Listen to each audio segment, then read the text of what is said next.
नमस्कार। दिन भर की खास खबरों के साथ मैं हूं संतोष सिंह।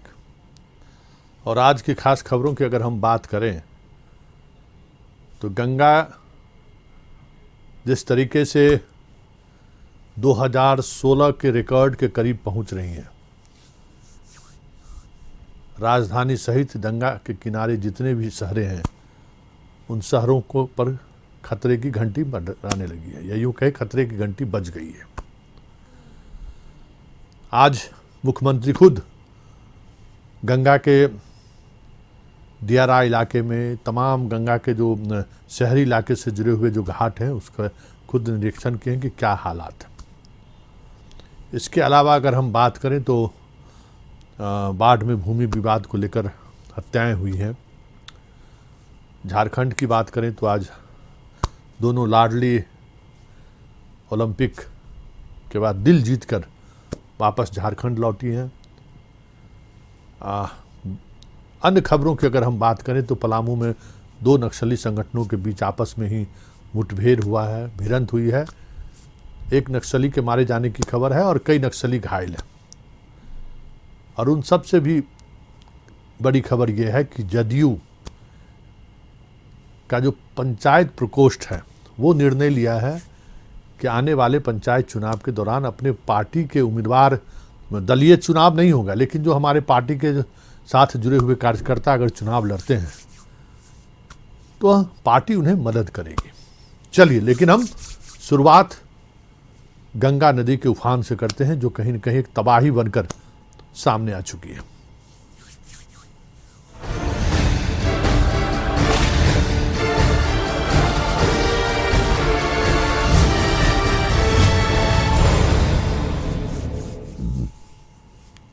जी हाँ, गुस्से में गंगा, हालात कुछ ऐसा ही है। अगर अब बात 1974 की करें, जो उस दौर में जो किताबों में हम लोग पढ़ते थे कि गंगा में, शहर में गंगा का जो बाढ़ की स्थिति ये उत्पन्न हो गई थी कि जो यहाँ पे एक शहर को प्रोटेक्शन के लिए जो बांध बनाया गया था वो बांध टूट गया। और उसके बाद शहर में पानी, जहां आप बोरिंग रोड और गोलघर के आसपास के इलाके में कहा जाता है कि उस दौर में नाव चल जाया करती थी। वो दौर जिनके भी जेहन में रहा हो, आज के दौर में 2016 में वो स्थिति हम लोगों ने भी देखी है। रिपोर्टिंग करने का भी मौका मिला कि किस तरीके से गंगा उफान पर आई और उसके बाद राघोपुर दियारा के तमाम गांवों में इस तरीके से पानी फैला जिसकी लोग कल्पना नहीं कर सकते थे। कई गांवों का नामो निशान मिट गया। तो इस बार भी गंगा उसी और बढ़ रही है। आखिर गुस्से में गंगा क्यों है? आज मुख्यमंत्री खुद गंगा के उस उफान का निरीक्षण करने गए कि हम 2016 की तरफ बढ़ रहे हैं, तो हमारी तैयारी क्या है।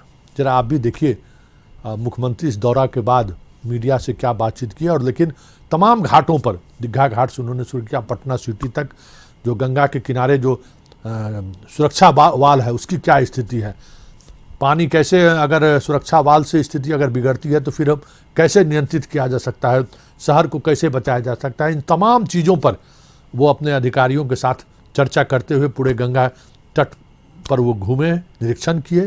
साथ में जल संसाधन मंत्री संजय झा भी थे, आपदा प्रबंधन विभाग के प्रधान सचिव भी थे। और आप तस्वीर देख रहे हैं कि सीएम गंगा घाट, देखिए ये यहाँ पे आप NIT के पास जो नए नए घाट बने हैं वहाँ पे वो निरीक्षण कर रहे हैं। पानी की स्थिति क्या है वो देख रहे हैं, क्योंकि जो आप तस्वीर देख रहे हैं वो तस्वीर गंडक भी आकर गंगा पर यहीं मिलती है। सोनपुर होते हुए वो इलाका है जहाँ साफ दिखेगा, दो तरह के पानी एक साथ मिल जाती है। लेकिन शुक्र यही है कि जो गंगा से जुड़ने वाली जितने भी उत्तर बिहार की सहायक नदियां हैं उनके उद्गम स्थल पर अभी बारिश नहीं हो रही है, इसलिए थोड़ी राहत की खबर है।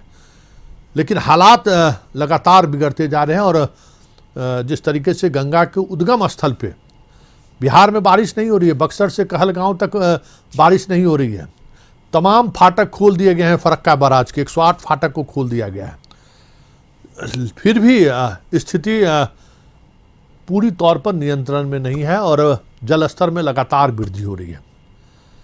क्या कह रहे हैं मुख्यमंत्री इस मौके पर, जब निरीक्षण करके वो जब लौटे हैं, मतलब NIT घाट पर जब वो रुके तो मीडिया से उन्होंने बात की है, क्या उन्होंने कहा जरा आप भी सुनिए। के बारे में जानकारी मिली कि इसका जल स्तर और बढ़ रहा है, इसके जल स्तर को और बढ़ने की संभावना, तो इसी के लिए आज हम देख लिए कई जगहों पर, और पूरी तैयारी जो 2016 में जो गंगा का जल स्तर हुआ था, तो गंगा नदी के किनारे वाले जितने जिले हैं, आप समझ लीजिए 12 जिले, तो कुल मिला के सब के बारे में ध्यान रखना होगा। तो उन सब चीज़ों के लिए ही इसको देखना था, और हमने इसलिए कह दिया है कि 2016 में जिन इलाकों पर असर पड़ा है उसको ध्यान में रखते हुए पूरी तैयारी करके उन लोगों की सुरक्षा के लिए इंतजाम प्रारंभ यही हमारा। अगर बात हम 2016 की करी तो याद करिए, जब आप गांधी मैदान से दीघा की तरफ जाते थे तो आसपास के अपार्टमेंट में पानी पूरी तौर पर प्रवेश कर गया था। सड़क के जो अपार्टमेंट गंगा किनारे नवनिर्मित है उस अपार्टमेंट में तो पानी घुसा ही घुसा। इस पार भी सड़क के बाईं तरफ भी, अगर आप जब गांधी मैदान से आते तो बाईं तरफ भी जो अपार्टमेंट थे उस अपार्टमेंट पे भी रिस कर पानी घुसना शुरू हो गया था। कई अपार्टमेंट के लोगों को अपना आशियाना बदलना पड़ा था। और इस बार ये देखना है कि पिछली बार भी ये कयास लगाए जा रहे थे कि गंगा के तटबंध के अंदर जो अपार्टमेंट बना है, क्या वो अपार्टमेंट जब गंगा का पानी कम होगा तो बच पाएगा या नहीं पाएगा, या फिर वो कटाव में बह सकता है। ऐसे कयास लगाए जा रहे थे, क्योंकि पिछली बार 2016 में जो मुख्य धारा, गंगा की जो मुख्य धाराएं जो पटना शहर से 3-4 किलोमीटर दूर हाजीपुर की तरफ अमूमन रहता है, वो धाराएं रुख बदलने लगी थी। मतलब वो धाराएं कहीं न कहीं जो ये जो वाल बनाया गया है उस और बढ़ने लगा था। इसकी वजह से काफ़ी खतरा बढ़ गई थी। और इस बार भी स्थिति यही है कि दीघा के पास जो मेन जो गंगा की जो धाराएं रही हैं, जो रहती हैं पहले से बनी आ रही है, वो धाराएं अब जो वाल है उस वाल को टक्कर मार रही है। इससे खतरे की संभावना बढ़ गई है। और मुख्यमंत्री के दौरे का मकसद भी यही था कि हम उस खतरे को भांप लें कि हमें आगे क्या करना चाहिए। जिलाधिकारी, पटना जिलाधिकारी इस पूरे प्रकरण में क्या करें जरा आप भी सुनिए। बाढ़ का खतरा है और गंगा का जलस्तर लगातार ऊंचे स्तर पर बना हुआ है। और हमारे जो दियारा हैं, मनेर से लेकर मोकामा तक कुल 14 दियारा हैं हम लोगों के, वो चारों तरफ से घिरे हुए हैं। और उनका रास्ता भी, उनका खेत भी सब हम लोग देखे हैं पानी में डूबा हुआ है। नकटा दियारा में हम स्वयं जाकर के देखे थे, अन्य दियारा में हमारे अन्य पदाधिकारी सभी भ्रमण किए हैं। और नाव की सबसे ज़्यादा डिमांड थी, तो नाव हम लोगों ने उपलब्ध करा दिया है। नकटा दियारा में तो हर वार्ड में हम लोग एक नाव उपलब्ध कराए हैं, क्योंकि वार्ड दूर दूर था, आने जाने में लोगों को असुविधा थी। लेकिन अभी बाहर आने के लिए लोग तैयार नहीं हैं, हम लोग लगातार संपर्क में हैं। और जो 2016 में उच्चतम जलस्तर था गंगा का, उससे अभी 70 सेंटीमीटर नीचे है गंगा। उन लोगों का कहना है कि 2016 वाला जो लेवल था उसमें घर में पानी घुसा था। तो अभी हम लोग यहीं रहेंगे, जरूरत पड़ेगी तो हम लोग बाहर आए। 70 सेंटीमीटर अभी पानी कम है, लेकिन ये जिस स्तर से गंगा का जलस्तर बढ़ रहा है, एक और खतरा राजधानी पर मंडराने लगा है। याद कीजिए 2019 का वो सितम, बारिश, पूरी रात बारिश हुई और सुबह में पटना का कई इलाके में नाव चलना शुरू हो गया था। क्या इस बार भी राजधानी की स्थिति हो सकती है? क्योंकि गंगा में जितने भी ड्रेनेज थे, जो पटना शहर के पानी जो गंगा में गिराए जाते थे, वो सारे ड्रेनेज को बंद कर दिया गया। मतलब अब जो भी पानी है वो पानी ड्रेनेज के माध्यम से गंगा में नहीं गिर रही है। अगर बारिश हुई तो वो पानी कहाँ जाएगा? पहले हम आपको पटना की स्थिति दिखाते हैं कि पटना में क्या स्थिति है। हमारे संवाददाता मरगूब आलम जायजा लिए हैं कि जिस तरीके से सीवरेज सिस्टम के सहारे पानी गंगा में गिराया जाता था, वो तमाम जगहों पर बोरा से पैक कर दिया गया, पानी नहीं निकल सकता है। तो पहले आप पटना की स्थिति समझिए, फिर हम इस पर चर्चा करेंगे। और उसके बाद पुनपुन नदी का क्या हाल है। पुनपुन में ये सारा 2 सिस्टम है, लेकिन पहले आप पटना में जो व्यवस्था है जरा उसका आप देख लीजिए। हमारे संवाददाता मरगूब ने जायजा लिया है, फिर हम आगे बढ़ेंगे कि किस तरीके से पटना शहर सुरक्षित है या फिर 2019 दोहरा सकता है। पटना पर खतरा, पटना के NIT घाट में इस समय कैसी स्थिति मौजूद है हम आपको दिखाएंगे कि NIT घाट के पहले बाहर का नजारा आप देखिए, फिर हम आपको अंदर का भी नजारा दिखाएंगे। ये बाहर का नजारा है पटना के NIT घाट का।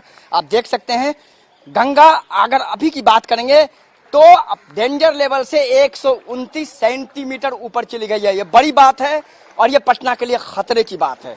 ये एनआईटी का बाहर का इलाका, बाहर का है और कहीं न कहीं बाहर के इलाकों में आप देख सकते हैं जहां बिल्कुल 4 व्हीलर 2 व्हीलर गाड़ियां लगती थी, लोग आते थे एनआईटी घाट घूमने के लिए, लेकिन यहाँ हालात खराब हैं।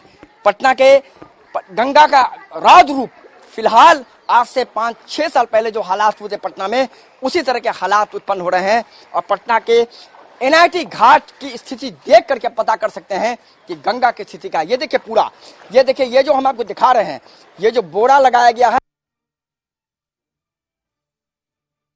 उसके बावजूद पानी प्रवेश कर चुका है।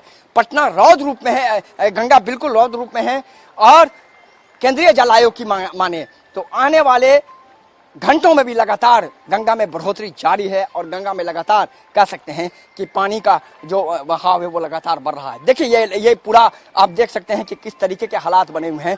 पटना के एनआईटी घाट में पूरी तरीके से जलमग्न हो गया है, पूरा घाट है, पूरी तरह से लोग यहाँ नहीं है, लोग यहाँ से निकल गए हैं और डेंजर लेवल से 129 सेंटीमीटर ऊपर ये पूरा कह सकते हैं कि पटना का एनआईटी घाट की स्थिति हम इसलिए आपको दिखा रहे हैं कि एनआईटी घाट के सहारे आप गंगा के पानी के लेवल को आप समझ सकते हैं।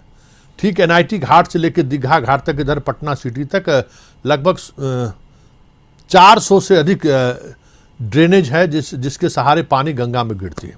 बड़े नाला को आप छोड़ दीजिए तो, बड़े नाला की अगर हम बात छोड़ दें तो, बड़े नाले के साथ अगर हम बात करें तो ये सारी नदियों, अब ये स्थिति है कि नाला मतलब पटना नीचे में है, पानी का लेवल ऊपर है। यही हम दिखाना चाहते थे। एनआईटी घाट से आप समझ सकते हैं कि एनआईटी घाट की जो सड़कें हैं, जिस सड़कों पर आप अमूमन शाम के समय में सैर करने जाते थे, दोस्तों के साथ आप बैठकर गंगा के उस ठंडी ठंडी हवाओं का आनंद लेते थे, उस इलाके की क्या स्थिति, उस इलाके की स्थिति से आप समझ सकते हैं कि जो भी सीवरेज सिस्टम में जो नाला है, मुख्य नाला हो या उसके सहायक नाला हो, जो जिसका पानी गंगा में गिरता था, अब लेवल मतलब आप इस तरीके से समझिए कि गंगा नदी का लेवल ऊपर हाई है, नाले का लेवल नीचे है। मतलब अब पानी, अब आप पटना शहर से पानी गंगा में गिरनी बंद हो गई है।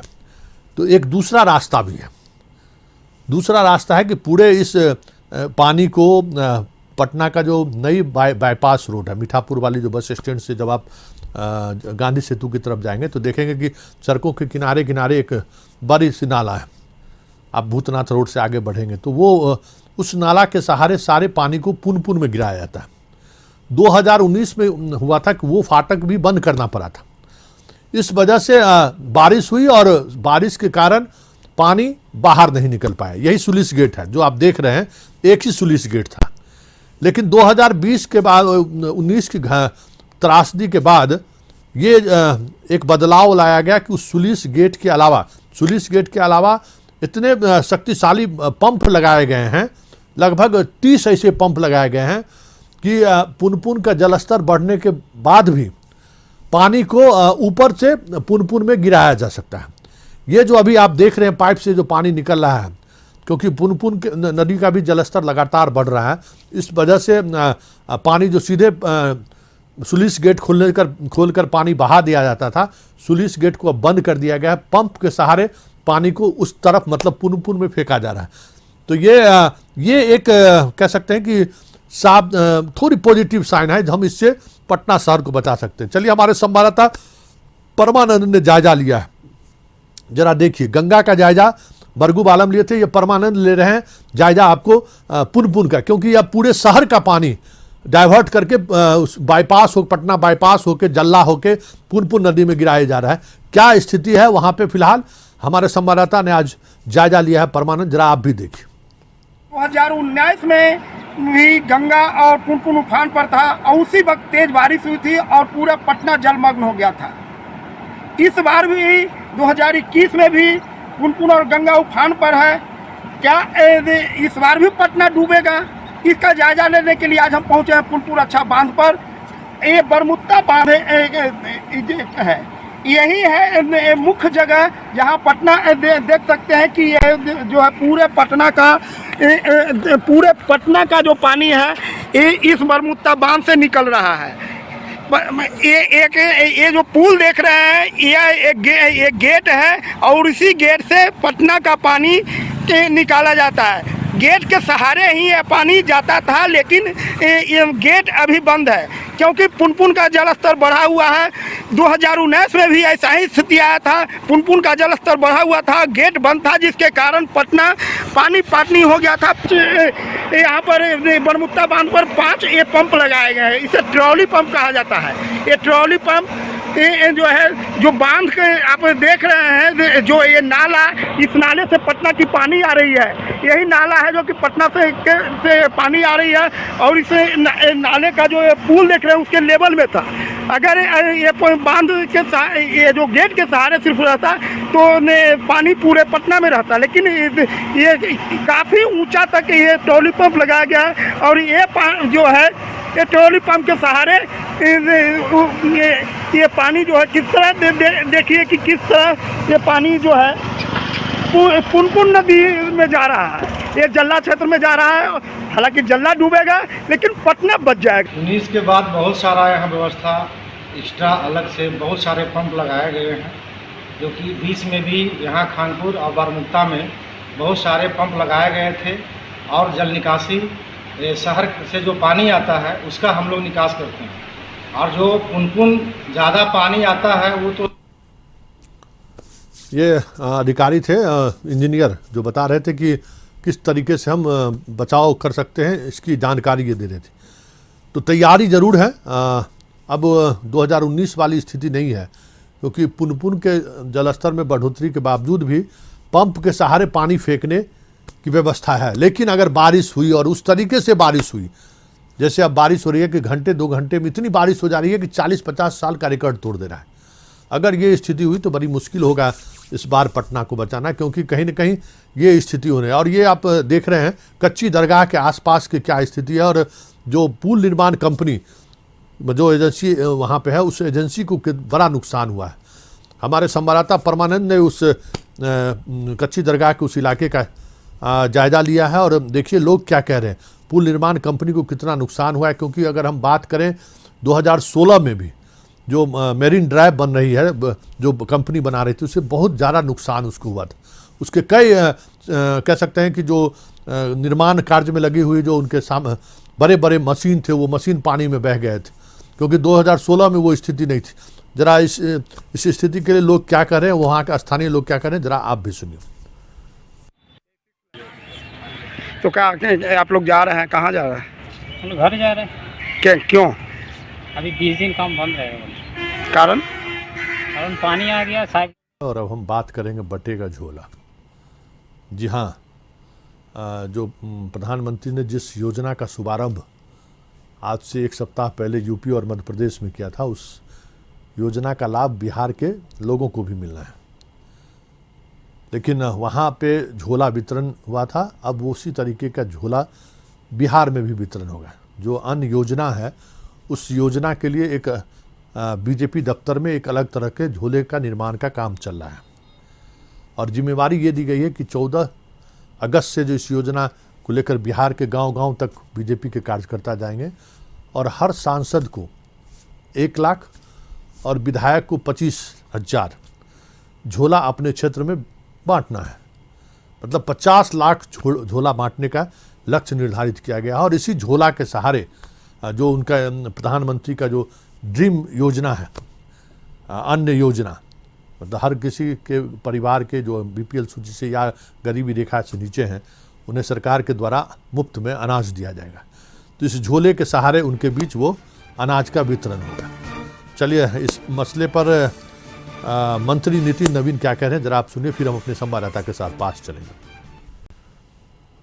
देखिए, हर क्षेत्र के दृष्टि से जितने राशन कार्ड होल्डर हैं, हम लोग को प्रयास है कि हम लोग मैक्सिमम जगह पे उनको झोला मुहैया कराएं, ताकि प्रधानमंत्री का संदेश और योजना का भी हम लोग एक समीक्षा पता कर पाए कि कितनी जगह योजनाओं की सफलता है, कहीं पर कमियां क्या है। चलिए हमारे साथ गौतम जुड़ गए। गौतम, क्या है ये झोला योजना? देखिए, केंद्र सरकार और प्रधानमंत्री नरेंद्र मोदी का जो कहा जा सकता है कोरोना काल में जो कार्य किया, जो देश की जनता को राशन मुहैया कराया गया, और जो कहा जा सकता है कि लगातार जो योजनाओं के माध्यम से जनता को लाभ योजनाएं जो देने की कोशिश है, इन तमाम चीजों को जो है प्रचार प्रसार अभी इस जिले के माध्यम से बीजेपी करने जा रही है। भाजपा के द्वारा जो है बिहार में 50 लाख जिला जो है बांटने की तैयारी की गई है और ये अभियान 14 अगस्त से शुरू होगा और 21 अगस्त तक चलेगा। इसमें पार्टी के सांसद, विधायक, एमएलसी तमाम लोगों को जो है ये जोड़ा गया है और बीजेपी की ये कोशिश है कि गाँव गाँव तक, जन जन तक जो है प्रधानमंत्री नरेंद्र मोदी के बातों को जो है पहुंचाया जाए और ये चूल्हा के माध्यम से जो है योजनाओं की जानकारी दी जाए। तो जिस तरह से बिहार में लोगों को मदद प्रधानमंत्री ने की है और इन तमाम चीजों को लेकर बीजेपी की तरफ से तैयारी पूरी कर ली गई। 14 तारीख को जो है इसकी शुरुआत होगी और इस अभियान में जो कहा जा सकता है कि सभी पार्टी के विधायक, सांसद। चलिए, बहुत बहुत धन्यवाद। हमारे साथ गौतम मौजूद थे जो कह रहे थे कि इस योजना को लेकर कितनी गंभीर है बीजेपी और कल इसमें पार्टी के प्रदेश अध्यक्ष प्रेस कॉन्फ्रेंस भी करने वाले हैं और पूरी योजना की जानकारी देंगे। चलिए, अब हम आपको दिखा रहे हैं आ गई सोनपरी। जी हाँ, महिला हॉकी टीम में 2 झारखंड की बेटी मेरी पड़ी वहाँ खेली और बेहतर प्रदर्शन किए। आज वो झारखंड लौटी हैं तो वहाँ के मुख्यमंत्री उनके स्वागत के लिए मौजूद थे। 50 लाख रुपया मुख्यमंत्री अपनी तरफ से, मतलब सरकार की तरफ से उनको मुहैया कराया है। स्कूटी और बाकी जो सुविधाएं हो सकती हैं उसकी घोषणा उन्होंने की है। एयरपोर्ट से लेकर सम्मान समारोह स्थल तक कह सकते हैं कि लोगों का तांता लगा रहा। अपनी बेटी के स्वागत में उसी तरीके से उत्साहित दिखे। पदक जीते या ना जीते, दिल जरूर जीत लिया है बिहार झारखंड की बेटियों ने। और देखिए किस तरीके से हुजूम सड़कों पर, रांची के सड़कों पर, मुरादाबादी सड़कों पर लोग उतरे हुए हैं। एयरपोर्ट से लेकर समारोह स्थल तक दोनों तरफ लोग खड़े थे बेटी के स्वागत में। जैसे लग रहा था कि हम बहुत बड़े टूर्नामेंट को जीत कर आए हैं। लेकिन जिस तरीके से बेटियां खेली हैं वो कहीं न कहीं हम पदक जीते या न जीते, एक सम्मान का भाव तो था ही था। एक गर्व की भी बात थी कि हमारी बेटी ने अंतिम क्षण तक कोशिश की, क्योंकि ये अपनी क्षमता के अनुरूप उन्होंने प्रदर्शन किया और बेहतर प्रदर्शन किया। चलिए, इस मौके पर मुख्यमंत्री ने क्या कहा जरा आप भी सुन लीजिए।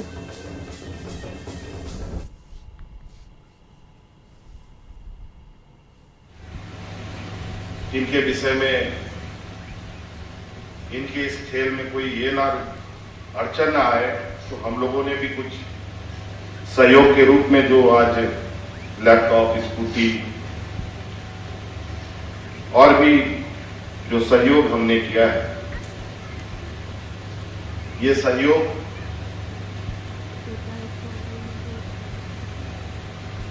सिर्फ एक प्रचारित करने का विषय नहीं। हम इनको उस जगह पर देखना चाहते हैं जहां अपने पैरों पर खड़े होकर आज एक खिलाड़ी के रूप में है,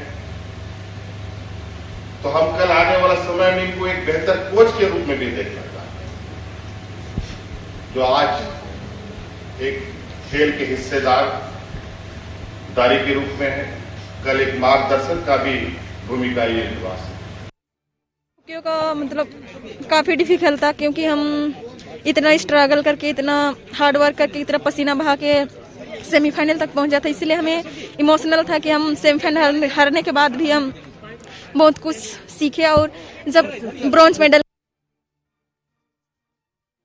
इमोशनल कब फील हुआ, क्योंकि हम मेडल के लिए बहुत क्लोज थे। जब मेडल के इतने क्लोज रहते हैं तो हमें अंदर से दूसरों को भी रुलाए, फिर खुद भी रोए। पर इसका गर्व है कि हम नेक्स्ट टाइम इतना हार्ड वर्क करेंगे कि हम इंडिया को मेडल दिलाएंगे। और यही हमारे झारखंड सरकार को थैंक यू बोलना चाहती हूँ, क्योंकि उसने इतना अच्छा ऑर्गेनाइज किया, इतना अच्छा वेलकम किया। तो मैं झारखंड वासियों को बहुत बहुत थैंक यू बोलना चाहती हूँ। Thank you so much. चलिए, दिन भर की अब खास खबरें से हमें इजाज़त दीजिए। कल ठीक इसी समय फिर हमारी आपकी मुलाकात होगी। नमस्कार।